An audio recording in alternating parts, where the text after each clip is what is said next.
Charlie needs assistance using the toilet every morning before breakfast.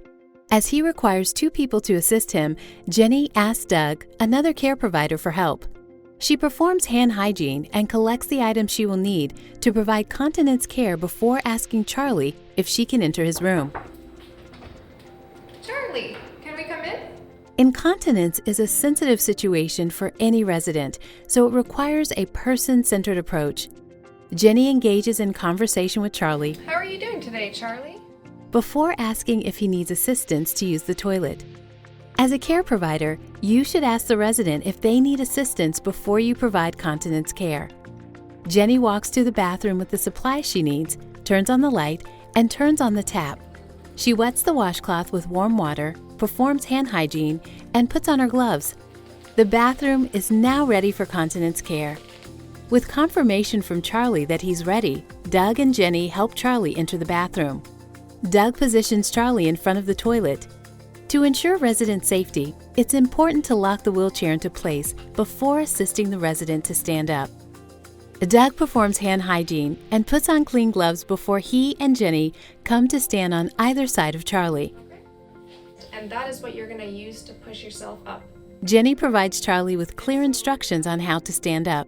She asks Charlie to sit upright in his chair, push down with his hands on the armrest, and down with his feet on the floor. On the count of 3, they assist Charlie to stand. Jenny asks Charlie to turn towards her. Charlie pivots while Doug and Jenny support him to transfer safely. Working together as a team, they successfully transfer Charlie into a safe position for continence care. Now that he's standing, Jenny and Doug can remove his continence product. Charlie lowers his pants and they undo the tab on the side that is closest to them. Jenny removes the brief, rolls it up, fastens its tabs, and discards it according to the infection control policy. To ensure resident safety, assure that the resident's legs are touching the toilet before they sit down.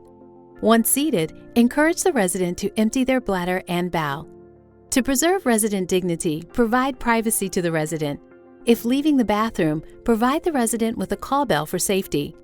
The level of privacy provided is informed by the resident's care plan, risk of falls, and your observations of the resident's cognition and function that day. When the resident is done, ask to re-enter the bathroom and/or remove and discard the towel. Doug and Jenny walk to stand on either side of the toilet, and Jenny provides Charlie with clear instructions on how to stand up. On the count of 3, they assist him to stand. With Charlie standing, Jenny explains to Charlie that she will now perform peri-care. For circumcised males, wash the penile region in a circular motion from the urethra to the bottom of the shaft. For females, wash the vaginal region in a downward stroke from the vagina to the anus.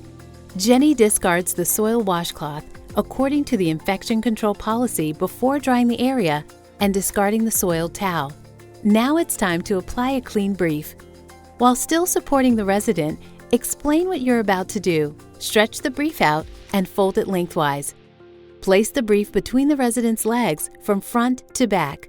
Fan out the back of the brief and smoothen it against the resident's body. Do the same for the front.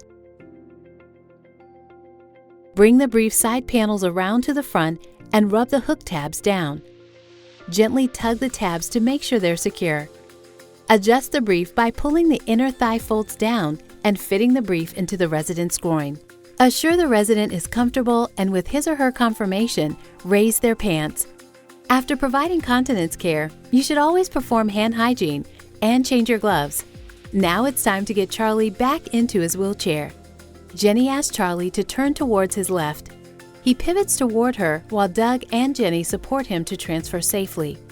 To ensure resident safety, assure that their legs are touching the wheelchair before they sit down. Charlie puts his hands on the armrest and lowers himself down into the wheelchair.